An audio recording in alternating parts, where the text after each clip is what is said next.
Les fouilles préventives ont repris sur le terrain de la future maison de la culture de Bourges. Cette opération archéologique doit durer jusqu'au mois d'avril.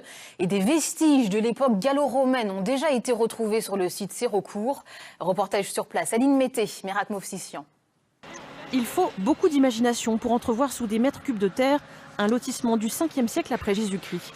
Au milieu des pierres, les archéologues ont retrouvé quelques pièces de monnaie et de la vaisselle dans ce qui devait être des petites maisons d'artisans construites dans les faubourgs de la cité antique. On devine peut-être un puits ou un puisard ou une citerne qui se trouve juste en contrebas. Et puis un bâtiment excavé d'époque gallo-romaine qui se situe un peu plus au nord et qui est en train d'être fouillé. Les bâtiments de la future maison de la culture seront construits à cet emplacement-là. 6 mois de fouilles préventives sur 8000 mètres carrés de terrain, les archéologues peuvent creuser aussi loin qu'ils trouveront une trace de présence humaine. Une chance pour les historiens qui combleront ainsi leurs lacunes sur cette période. C'est une très bonne opportunité de connaître en fait la vie à l'extérieur en fait des remparts. On a peu l'occasion finalement de fouiller des surfaces aussi importantes puisqu'en fait on intervient au terme des différents projets. Un projet qui met longtemps à sortir de terre.